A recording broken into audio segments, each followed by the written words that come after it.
Hi everyone, hope you're doing well from wherever you're watching this channel, depending on your time zone. Now, one of the biggest mistake that the Tanzanian people did was to allow, I'm using the word allow, Samia Suluhu to serve as the president, not elect, allow. There was no election in Tanzania. It was selection and coronation of Samia Suluhu. The issue of 98%, forget, dismiss it, because Samia Suluhu was running against herself. So the biggest mistake was the country to allow her to rule them or govern them. Why am I saying so? Despite the massive killing of people during the election, switching off of internet and all the drama that happened, it seems like it was not enough for Samia Suluhu.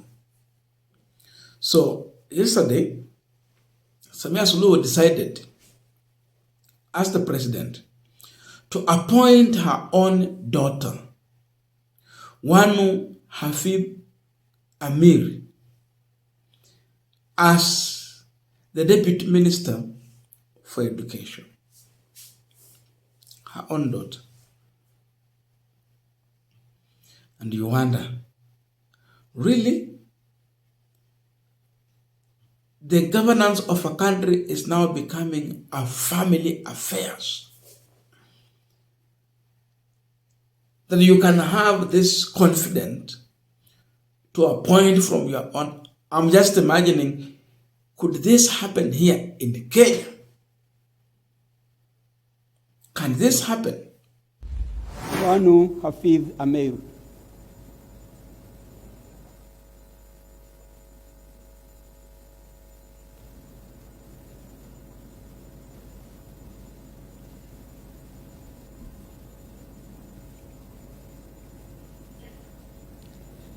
Mimi Wanu Hafidh Amir naapa kwamba nitakuwa mwaminifu kwa Jamhuri ya Muungano wa Tanzania na kuitumikia kwa moyo wangu wote, na kwamba nitaihifadhi, nitailinda na kuitetea Katiba ya Jamhuri ya Muungano wa Tanzania kwa mujibu wa sheria iliyowekwa. Ewe Mwenyezi Mungu nisaidie. Mimi Wanu Hafidh Amir naapa kwamba nitaitumikia vema na kwa moyo thabiti Jamhuri ya Muungano wa Tanzania katika kazi zangu za naibu waziri wa elimu, sayansi na teknolojia, na kwa wakati wote nitamshauri kwa hekima na uaminifu Rais wa Jamhuri ya Muungano wa Tanzania, na kwa vyovyote vile sitatoa siri za baraza la mawaziri. Ewe Mwenyezi Mungu nisaidie.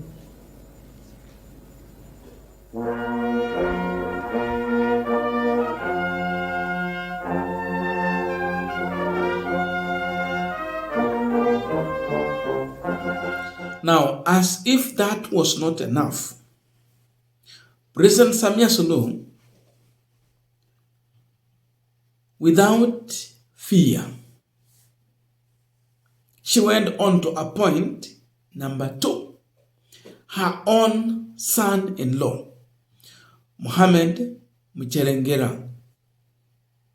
Mohamed Mchelengerwa has been appointed as a minister for education. This is happening in Tanzania. So tell me if this is not being reduced to a family affairs when it comes to governing the Tanzanian people. Ahmed Omar Mchengerwa.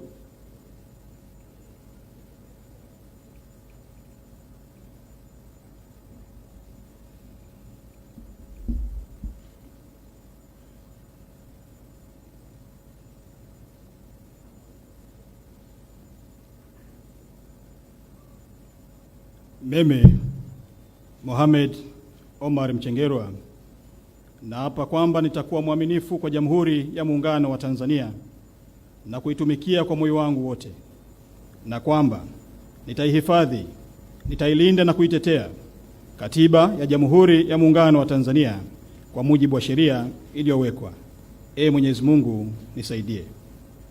Mimi Mohamed Omar Mchengerwa naapa kwamba nitaitumikia vema na moyo thabiti Jamhuri ya Muungano wa Tanzania katika kazi zangu za waziri wa afya, na kwamba na kwa wakati wote nitamshauri kwa hekima na uaminifu Rais wa Jamhuri ya Muungano wa Tanzania, na kwa vyovyote vile sitatoa siri za baraza la mawaziri.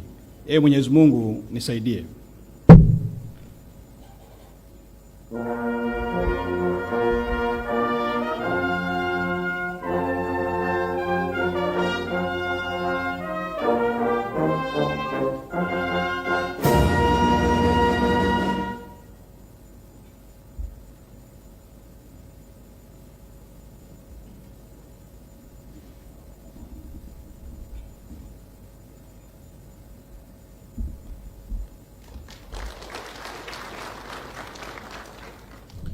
Now, if this was happening in Kenya, it's like saying that President William Ruto goes on to appoint his own daughter, for example, the one who got married to the Nigerian guy. Then after appointing his own daughter, then he goes on to appoint the Nigerian guy into, I don't know what really can happen in Kenya if such is attempted. Now, I want us to continue with this Punchline discussion, but before we go deep into the discussion, I have a quick and humble request. For those who are watching this channel and you have not yet subscribed, please consider subscribing. To our returning subscribers, I must say thank you so much. And again, to all our viewers, please give this video a thumbs up. Thank you so much. And back to our discussion. Now, I have been talking about what has been happening in Tanzania and trying to wonder how really can such a thing happen in Kenya. But what we are seeing in Tanzania is a behavior I can say Samia Suluhu has learned and transported it from Uganda. There is no problem in Samia Suluhu appointing the late President John Pombe Magufuli's daughter, if indeed she's worthy to serve in that capacity. But imagining you are the president appointing your own son-in-law, appointing your own daughter. It is just possible in Uganda. Today, it has been proven that it is also possible in Tanzania. In very many ways, Tanzanian governance had been hidden, that you would think they are very democratic on how they do their things. But we are learning that they are very brutal and they are not sensitive even on how they form the government. There are reasons why Samia Suluhu is doing so. And before I look into the reason, I have said I am comparing this government to the one in Uganda. Yoweri Kaguta Museveni, the president. His wife, Minister for Education. His son, Muhoozi, the Chief of Defense, the head of army. When you CDF huko, it's a family affairs.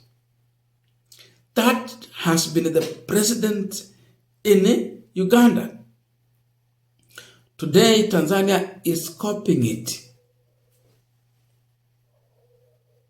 Some of the reasons such a thing can happen is because of trust. Samia Suluhu, after the massive protest that happened in Tanzania, where we saw people being killed, she has lacked trust in the CCM party. She feels some people are in CCM party, they are betraying her. And for that matter, she's looking for her close confidence that she can trust. Najua mtoto yako atakwambia tu, your son-in-law will tell you the issue of trust. That if they're planning something for me, I should have a team around me that is really close to me, that will stand with me even if everyone will walk away from me. And you have a will. How does it sound? There is also the issue of having confidence. It's still just trust. She has more confidence in her close family people than those in CCM. Yani chama mmefanya kazi, mmekaweka mtu kwa uongozi, alafu kisha yeye anachagua tu watu wake nyumbani kama chama hakina watu wa kutosha. Tanzania ni kubwa zaidi kwa Kenya, mamilioni ya watu. Lakini hakuona haya mamilioni ya watu wote, akaona mtoto wake wa kisichana na bwana wa msichana yake, that hawa ndio wanafaa kuongoza. This should never be something even to think of in Kenya. Ruto akijaribu hii haitawezekana. Hata sheria sidhani kama inamruhusu, katiba. Mambo ya nepotism and all that imeaddress. The issue of balance in appointments has been addressed. But now, look at what has happened there in Tanzania.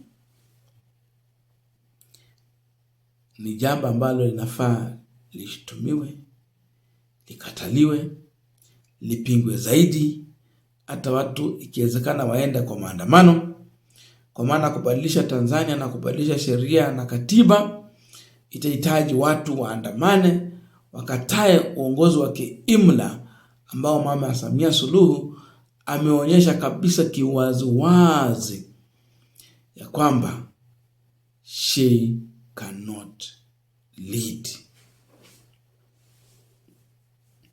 The worst part is that she will serve for 5 years and she will be home. For Museveni, the constitution allows him to continue serving as long as he keep on winning the election, and we know how he normally win. I don't know abuse, but please let us meet in the comment section so that we can continue with this discussion. Thank you so much, and see you in our next video.